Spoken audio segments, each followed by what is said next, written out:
The plane, a small fixed-wing Cessna 208B, was lying upside down on the roof of the building when emergency responders got there. The potato plant appears to have only minor damage. No one else was in the plane. Britney's plane crashed and ended up on the roof of a building just seconds before landing, which was a very sad accident. Today, we're going to look at the whole story and find the mistake that really caused this disaster. The NTSB found several very strange and disturbing things about this crash, so make sure to stick around as we try to unravel what happened. The story begins in Salt Lake City in the morning of April 13th, 2022. Britney was getting ready for a normal flight to Idaho's Burley Municipal Airport. That year, she had already flown into Burley 12 times, but this would be her last trip. Brie tried one instrument method and then a second one on the day of the crash. Things went very badly after that. Video showed her plane hitting an exhaust stack on the roof of a building at a nose-high angle, causing an instant fatal crash. What went wrong then? To find out the answer, we need to take a close look at the pilot and the flight's details. Britney died too soon. She was only 30 years old. She got her private pilot license while she was still in high school. And in 2010, she was named valedictorian of her class. After getting her degree in business finance from Utah State University in 2018, she went on to work as a pilot full-time the following year. At an Arizona flight school, Britney learned how to fly commercially and become a certified flight teacher. She went back to Idaho and started working as a pilot for a cargo company called Jim Air. When COVID hit in early 2020, she was flying a 2013 Cessna 208B Caravan, a high-wing plane that can hold up to 9 people, but was being used for goods on the day of the crash. The investigation showed that the plane had a lot of people on board, but it was still within safe weight and balance limits. Britney began flying the Caravan in November 2021 and finished her checks to make sure she was good at it in February 2022, only 2 months before the crash. Out of her nearly 1,400 flying hours, about 200 were spent in the Caravan. On the other hand, she had only flown the Caravan on instruments for about 26 hours, and only 2 of those were in the 2 months before the crash. Britney was a careful and well-respected pilot, but she hadn't flown the Caravan in bad weather very often, which was a major cause of the crash. Britney's Caravan didn't have a pilot voice recorder or a flight data recorder, which is too bad, because those things aren't needed for that kind of plane. In the end, the NTSB found that the plane did not have any technical problems. However, they had to look into the weather very carefully on the day of the crash. The weather report for Burley Airport the morning of the accident said it would be clear with cloud ceilings around 2,600 feet and a 6-mile vision. But the trip from Salt Lake City was supposed to take a little more than an hour. During that time, a storm came through. When Britney made her first approach, the weather had gotten worse. There was light snow, a cloud overhead of 2,300 feet, and visibility of only 1 mile. The temperature was around 3 degrees C. Because the weather was getting worse, Britney had to deal with icy conditions.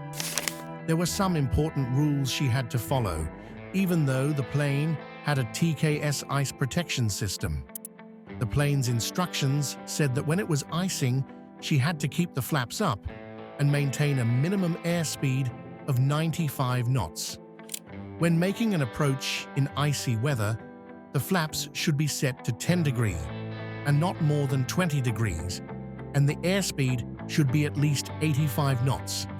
We'll talk about this in more depth when we talk about what happened during the approach.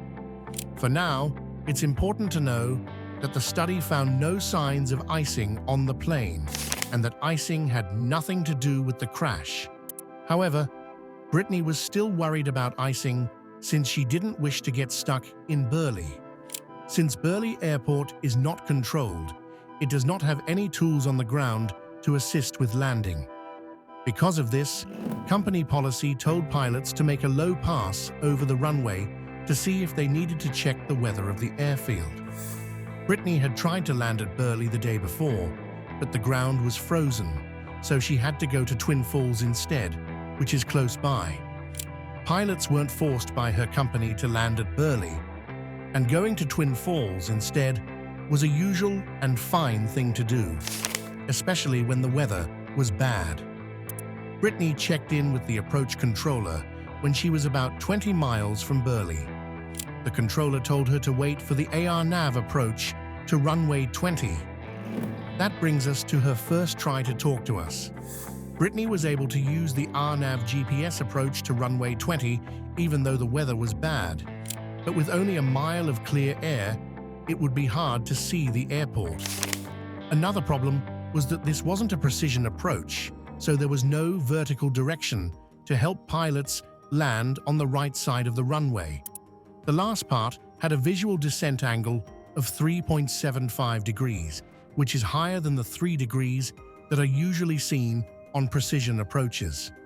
Because of the exhaust vent stacks on the roof of a processing plant that is about 2,600 feet from the end of the runway, the slope had to be steeper. The height of these stacks is too high for planes to use a normal 3-degree downward path. I'll show you later how close they are to planes flying above. The approach plate doesn't say much about these stacks, which is a problem because pilots might not be fully aware of them. There is a small sign on the approach plate that says there is an obstacle 4,079 feet above sea level, but it doesn't show that these obstacles are 100 feet above the ground and right next to the runway. How the approach plate handles barriers is something else to keep in mind. There should be a shaded gray spot on the chart if there is a clear 3-degree path to the runway. The shaded area is taken off the chart though, if something gets in the way of this 3-degree line. That may seem strange, but that's just how these charts are made. Brittney had flown into Burley 12 times that year, so she probably knew about the exhaust stacks and how close they were to the runway, which could be dangerous. The NTSB readings show that Brittney kept a steady 3.75-degree descent path from about 6,800 feet all the way down to the runway during her first approach. As she flew the approach, the flaps were up and she was going about 130 knots per hour, which is much faster than the minimum speed for flaps up. She probably did this so that the flaps wouldn't get too much icing. When she was about 200-300 feet above the ground and below the clouds, the snow made it impossible to see more than a mile ahead. This most likely meant that she didn't see the runway until she was about 4,560 feet below her minimum descent level. Once you get below this height, you can only see ahead of you, so it's up to you to make sure you don't run into anything. You should go around and try the approach again if you lose sight of the runway. The investigation couldn't say for sure if Brittney was on autopilot during either approach, but we do know that she stayed on that 3.75-degree path the whole time. This was bad because it meant she went right over those exhaust stacks, which were marked on the chart as a possible danger. Brittney kept going down, and 20 feet above the ground, airport security footage caught her crossing the runway threshold. Before she chose to power up and climb away to do a missed approach, she checked the conditions of the airfield. Let's talk about how dangerous those exhaust stacks were first. Then we'll talk about what went wrong on her second time around. Those tall stacks were at the Gem State Processing Plant, which is across the Snake River from the city's airport. not connected to the company Brittney was flying for, Jim Air, but just a side note. It wasn't clear from the study exactly when these stacks were built, but the airport was there first. The industrial plant is on land that the city owns and rents out. In March 2016, more than 6 years before the crash, the manager of Burley Airport told the FAA that Gem State was building new exhaust stacks. They were going to build the stacks 100 feet high, and he heard that. He wanted to make sure they had permission. The FAA said they didn't know anything about that, and when they called Gem State, they were told the stacks were 60 feet high and that 4 more were going to be added. At the same time, pilots in southern Idaho were saying that they thought the stacks could be dangerous. The city administrator said Gem State never told the city or county that the stacks were going to be raised. The parents of Britney Spears filed a case saying that the city knew about the plans for the stacks. But in 2015, a city official told the FAA that the stacks weren't dangerous because they would be good for business. It was frightening what was going on around the stacks. So here it is. The FAA got more involved in May 2016 and did a study that showed the stacks were 70 feet high and could be dangerous for air travel. At that time, Gem State had to make some changes because the stacks had to be made taller to follow EPA rules. The first study the FAA did was just a quick look. In February 2017, they did a second study on the 100-foot tall new stacks.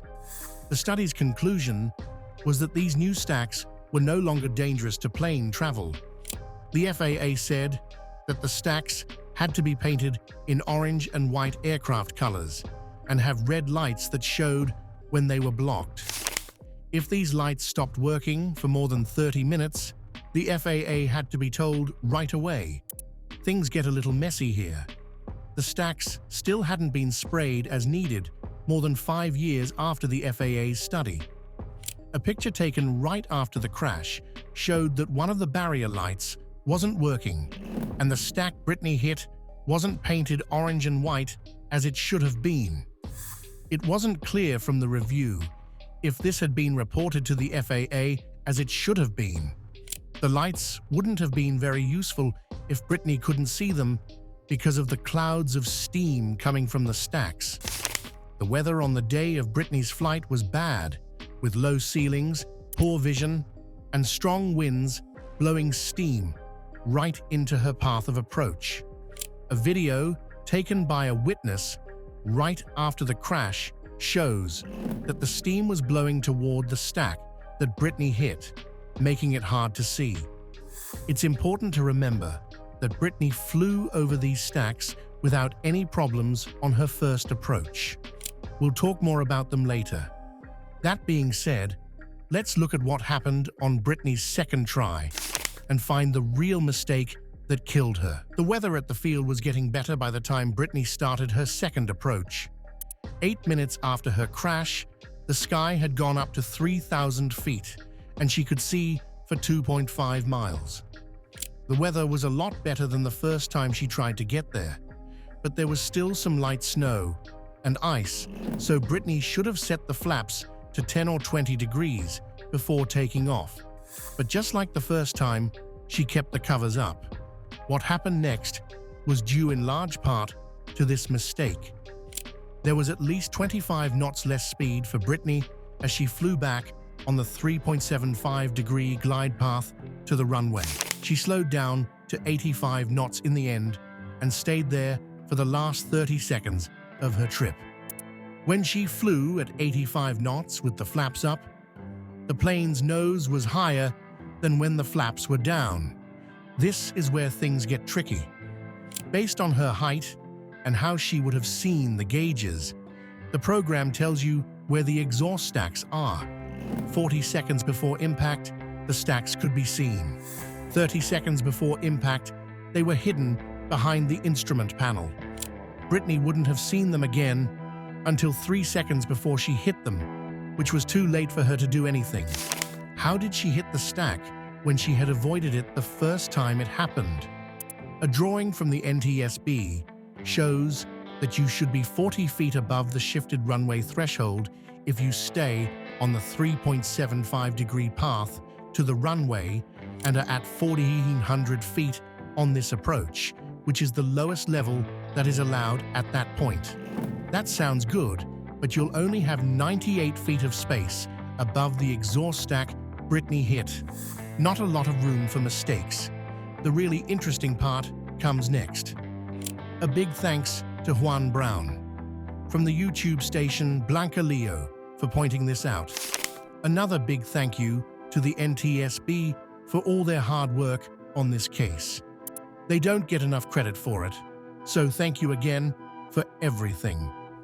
It was found that Brittney was at an altitude of 4,387 feet MSL and still on the 3.75-degree approach path at the time of the last ADSB data point, which was marked as J.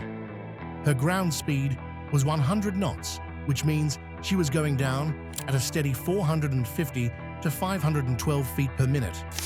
It gets even better. When she got to point J, she was only 1,400 feet away from the exhaust stack. Based on how high she hit the stack, she must have sped down to about 1,500 feet per minute in the last few seconds of her flight. That's 3 times faster than the rate at which she was falling before. What went wrong then? A witness and the security video both say that Brittney came out of the clouds and flew straight into a cloud of steam before hitting the stack. The NTSB thought about whether this cloud of steam could have changed the density level, which would have made the air less dense and could have affected the performance of her plane. But after looking into it, they found that the steam cloud didn't have any effect on the crash because once it got about 200 feet away, its density level matched that of the air around it. But there's more to it than that. Brittney was only about 100 feet above those stacks as she flew over them because she was on that 3.75-degree path. I believe the real problem wasn't just the density at high altitude, but also the turbulence or short-term loss of lift that the cloud of steam caused. Brittney was flying faster on her first approach, about 120 knots faster. The faster speed would have kept the nose lower and maybe made it easier for her to see the exhaust stacks, which would have kept her from having the problem she did on her second approach. The NTSB says that Brittney's choice to fly her second approach at 85 knots could have caused the stall warning horn to sound. The steam clouds might have made her plane less maneuverable, but she might have also heard the stall warning, pushed the nose forward to get it going again, and not seen the exhaust stack right in front of her. We'll never know for sure why Brittney lost her balance so quickly in the last few seconds, which is a shame. The NTSB found that the most likely reason for the crash was that she went too low during the approach, where the exhaust stacks were a secret danger. As terrible as what happened was, the real mistake was being somewhere else at the wrong time when everything came together. Brittney might still be alive today if those exhaust stacks weren't there. My thoughts are with her family and friends as they keep looking for answers.